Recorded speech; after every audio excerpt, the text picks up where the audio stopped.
So hello my Delulus.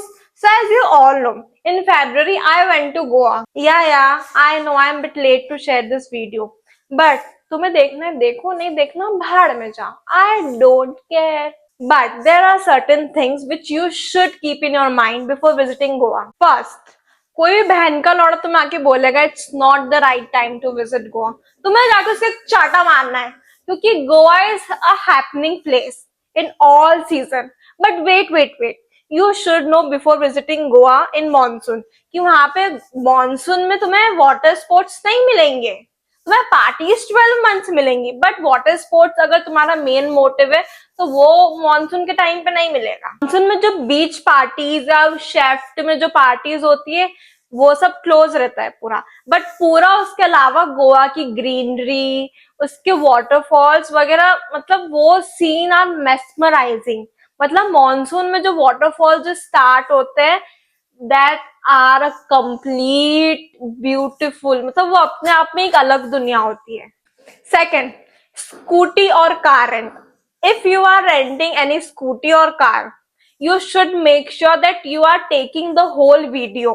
मतलब उसमें कितना पेट्रोल था, वहां पे पूरी कार की तुम्हें वीडियो बनानी है. तुम एक स्कूटी ले रहे हो या कार ले रहे हो, तुम कुछ भी ले रहे हो, उसकी एक फुल वीडियो तुम्हारे पास होनी चाहिए, ताकि जब तुम उसे रिटर्न करो तब तुम उसे शो कर सको कि कहाँ पे क्या डैमेज था, ताकि वो बाद में तुम्हारे ऊपर नहीं आए कि तुमने डैमेज किया है. ये सब स्कैम्स गोवा में बहुत कॉमन है. Point number 3, water sports. मतलब वाटर स्पोर्ट्स में तो इतने स्कैम्स होते हैं. लाइक पहले मतलब हर एक इंडिविजुअल एक्टिविटी का वो लोग अलग अलग अमाउंट चार्ज करते हैं, और फिर उनके पास एक कॉम्बो रहता है जिसमें वो टोटल 5 एक्टिविटीज का कुछ उनका टोटल सम रहता है कि जो इंडिविजुअल एक्टिविटीज से कुछ कम रहता है. बट इंडिविजुअल एक्टिविटी में वो तुम्हें मतलब पूरी अगर 200 मीटर्स की पैरा सेलिंग है तो तुम्हें पूरे 200 मीटर्स ही कराएंगे. और अगर तुमने वो ग्रुप में तुमने उसका कॉम्बो लिया है तो वो 200 मीटर्स को 100 मीटर में कन्वर्ट कर देंगे. ये तुम्हें उस टाइम टिकट लेते टाइम नहीं बताएंगे वो. So you should make sure and you should ask them first कि किसमें कितना वो लोग डिस्टेंस कवर करेंगे, वाटर स्पोर्ट्स में कितनी देर का करवाएंगे. और जैसे हम पैरासेलिंग करने जाते हैं तब उस टाइम वो हमें बोट में बिठा के दूसरी बोट में ट्रांसफर करते हैं. तो जब हम उस बोट में जाते हैं तो वो कुछ वाटर में डिप करने का भी वो लोग एक्स्ट्रा चार्ज लेते हैं. ये उसमें इंक्लूड नहीं रहता है. आपको अगर डिप करनी है वाटर में तो उसका भी एक्स्ट्रा चार्ज लेंगे. और वो लोग बीच में कहीं स्विम भी कराते पानी में. मतलब जिसके पास जिगरा है वो स्विम करे, मेरे पास तो नहीं था, मैंने तो करा ही नहीं.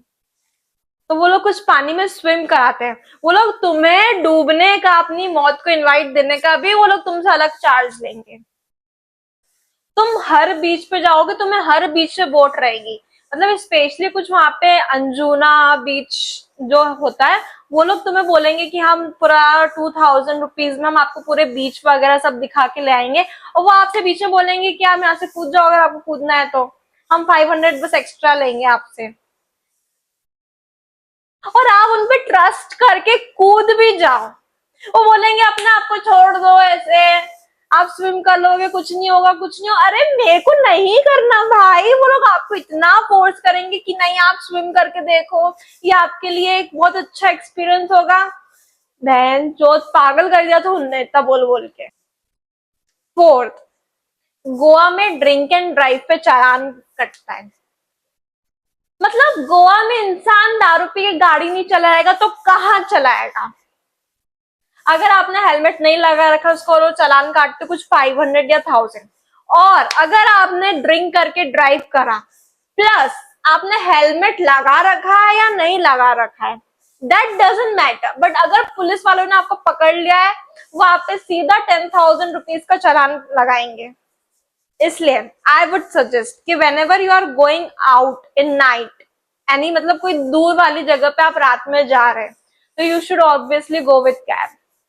और वहां पे कैब का तो महा छूतिया आपका है. एक तो वहां पे ओला उबर नहीं चलती है. मतलब वो लोग अपनी पर्सनल उनका ग्रुप रहता है, उनकी टैक्सीज चलवाते हैं और वो आपसे इतना हाई चार्ज करते हैं. उससे बेटर तो आप रेंट करके खुद ही चले जाओ और फिर रेंट करके दारू ड्रिंक एंड ड्राइव पे पुलिस चालान बनाएगी.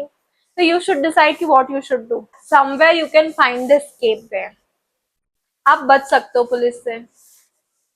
कौन आपको जानता है? आप दूसरे शहर में हो, आपको कोई नहीं जानता वहां पे.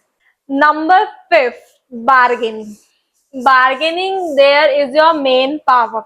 If you are shopping from any market, any flea market of Goa locals, you should know how to bargain. क्योंकि बिना बार्गेनिंग के तो हमें लूट लेंगे.